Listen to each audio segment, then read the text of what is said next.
My name is Nick Brown, founder of Cooking Physics, and I help professional chefs become inspirational leaders by focusing on their passion, their profession, and their personal development.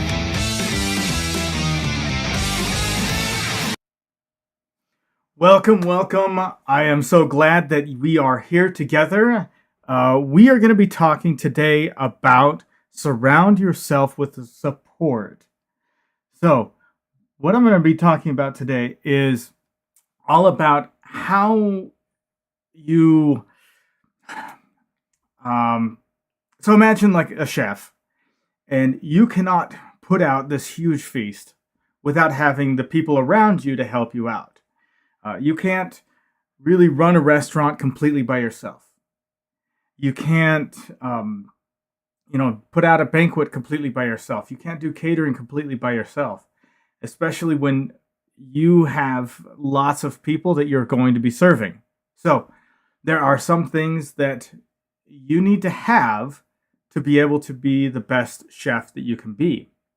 And that is having that team, having that support. So what is it? How can you build that support? How can you have that support network around you so that you can become the best that you can be? So let me talk about each one of these things. The first I'm going to talk about is, who do you have above you? Who are your mentors? Who are your coaches? What are the organizations that are out there that you can look up to and see what they're doing, and then start to implement that stuff on your own? Second, who do you have surrounding you that's at basically the same level as you in one sense or another? Okay, who are the people that you can go to kind of pitch some ideas? Who can you go to and just kind of talk things out, and even to the point of just venting? Other people that are at the same level as you that you can vent to, and they just let you vent, and then they're like, okay, now shut up, now get back to work. Not just let you vent and just vent, but let you release that and just get rid of that and get it off your shoulders, and then just, okay, now let's get back to work, dude. Okay. And then finally, who do you have underneath you? Who are the people that are helping you, that are supporting you? Okay.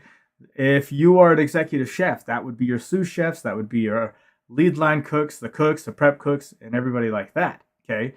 If you're just a prep cook, that'll be your friends that you've got around you. That'll be the dishwashers. That'll be your coworkers. Okay. Who are the people that are helping you to support you and lift you up? So as you're kind of thinking about this, what is it that you need to be able to get to the level that you want to be at? What are your friendships? What is your friendship circle that you have that are going to help you achieve that next level, to help you get up to that point? Surrounding yourself with that support is very important. And having that friendships, having those mentors, having those coaches are what's going to propel you faster than anyone else. Now, this is something that a lot of chefs have a difficult time with. And it's not because they don't have their team around them. It's because when we are learning how to become a chef, when we are moving up the ranks, the focus that we always have is on what are we doing as an individual. Okay? You are rewarded for what you do as an individual, how fast you're working, how accurate you work, the efficiency that you have, the sense of urgency that you have, your promptness, and everything that has to do with you as a person. And you progress and you move up from one step to the next step to the next step, a lot of times just because of what you do as an individual. And the culinary field has this kind of sense that in order for you to bump up to the next level, the person at the next level usually has to mess up. And it creates this kind of this feeling that it's all based upon you, and if you screw up, there's somebody behind you who's more than willing to push you the rest of the way off the ledge so that they can take your position. It can become a very cutthroat, dog eat dog kind of environment if you let it. If you really kind of think that way, the more that you think that way, the more everybody else will see that in you and will react to the way that you feel that everybody else is. It's kind of a catch-22, because if you go into an environment that has that kind of feeling to it, you're more likely to participate in that kind of dog eat dog feeling, okay?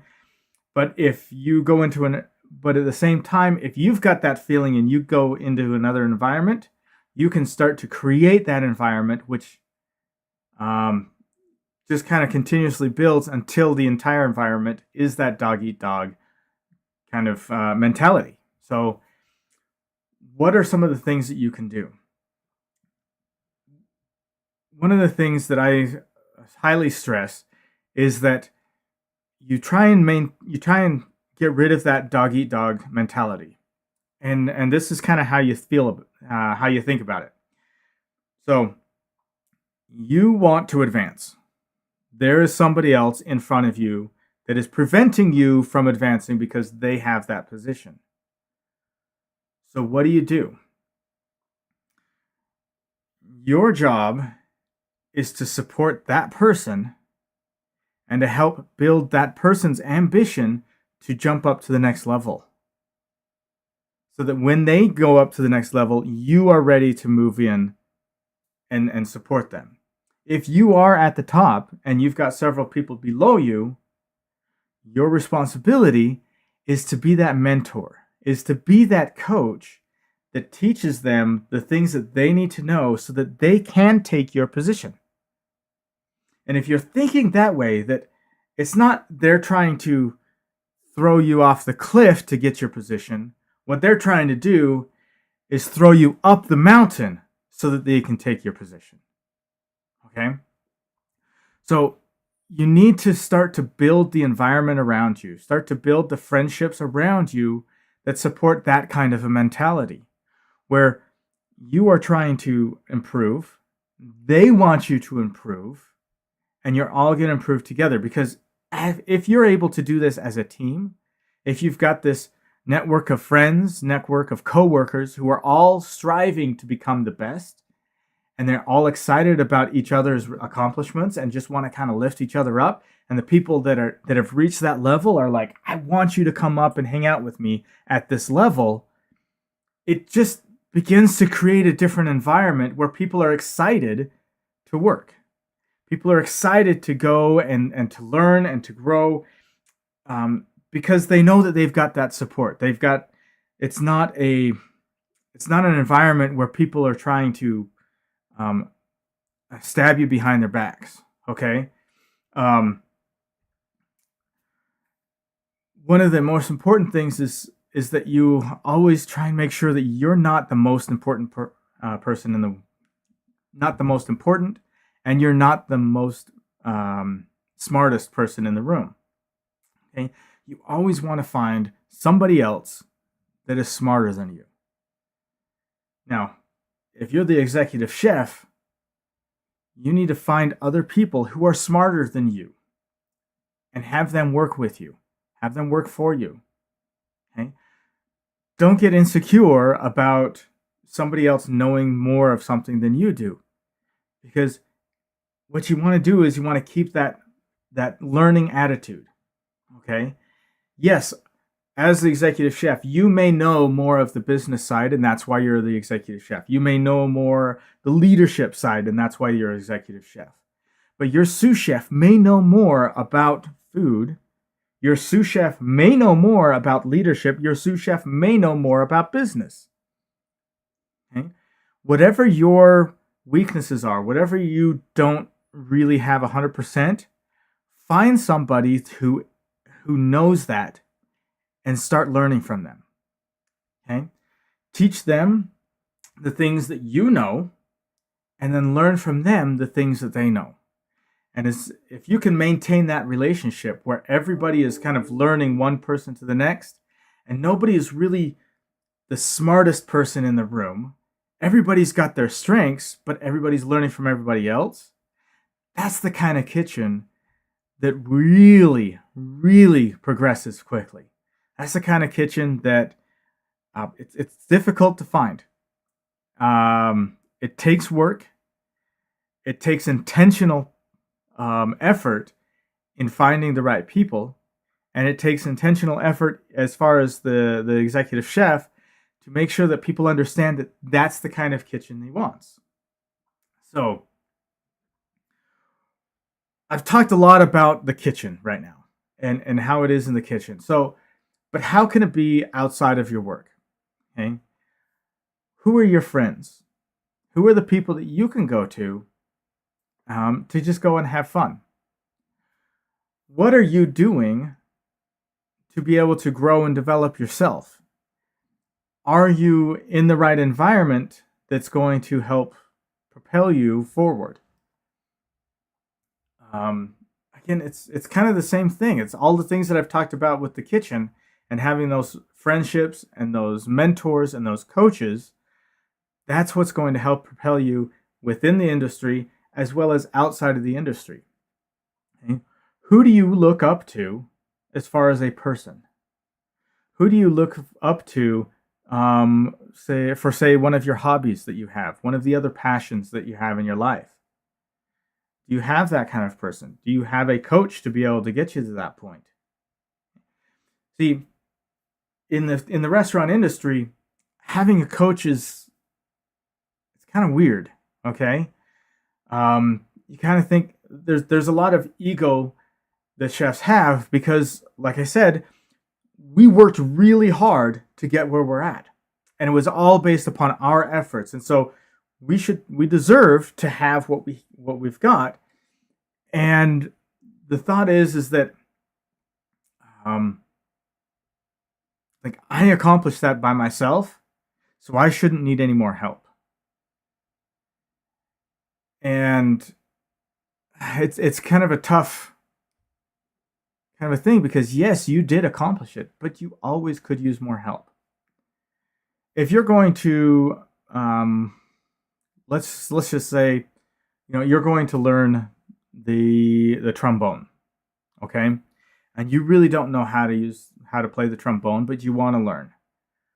What is one of the first places that you're going to look to learn about how to play the trombone? It's probably going to be online, okay? You're going to start researching and doing all those kinds of stuff. Now, you can get fairly far by just, your knowledge and things like that. But if you really want to progress faster, one of the first things you do is you get yourself a private tutor, a private teacher, okay? Where that person is going to work with you one-on-one. He's going to see the things that you're lacking. He's going to take the experience that they have and pass that on to you and help you grow and develop on a one-on-one basis. The same kind of thing can happen within the kitchen, okay? You can have a coach. Now, a coach is going to be a little bit different than a mentor. A mentor is somebody who you look up to and you may be able to talk to every once in a while. You may not have that personal connection, and they're not really 100% focused on you and your progress. They're just kind of teaching you the things as you're asking them questions, okay? Whereas a coach is going to look at you, the situations that you're in right now. They're going to help you to understand that and to review the things that have happened within your life. And they're going to help you realize that you are ready for the next step. All you need is maybe a tip or a trick or something that's going to really propel you forward. So having that support, having that person around you that is focused on you and helping you grow is going to help you progress a lot faster. Okay. What's the next thing I want to talk about? Make sure that your friendships are ones that build you. Those core friends that you spend your most time with, make sure those are the ones that really support you And it's not just so much that they accept you for who you are, they accept you for who you are, but they're always pushing you to become better. Go try and find those kinds of friends. They're always trying to push you and challenge you to become a little bit better. Now, within this coaching program, one of the things that I have integrated into my coaching program is with the group coaching. If you become part of my coaching program, you will also become part of a community of other people who also have these kinds of goals in their lives. And you will find that you have a wide range of people that have a wide range of experience. And as we're going through these coaching, you can spend some time with them and learn from them. We will have a community of all the people that have been within my coaching program that you can ask questions from. You can start to build your network and start to find those friends who are going to help you and progress and challenge you to move forward. Okay, so I'm building this community around my coaching program to not only support you so that I can help you, but also so that you have other people and so can start to build your network of other like-minded culinarians. So I hope that you like what I'm talking about. Every single week during this, I'll go a little bit deeper into different aspects of these, and then we will allow you a chance to start to network.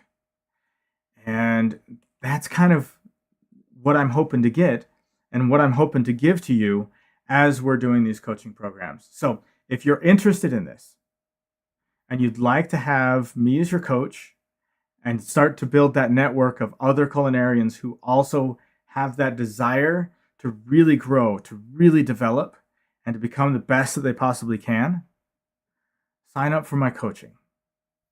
Go to www.cookingphysics.com/coaching, and there you can either join the membership with the group coaching, or if you'd like, I do some one-on-one coaching. So I hope that you enjoy everything that we've been talking about. Thank you so very much. Tomorrow, we are going to talk about the final one, and that is to serve recklessly. Okay? Still trying to figure out the best way of saying this, but kind of serve intentionally. Okay? And what you can do and what is going to bring you the most joy personally in this aspect of service. So I will see you tomorrow, and thank you so very much for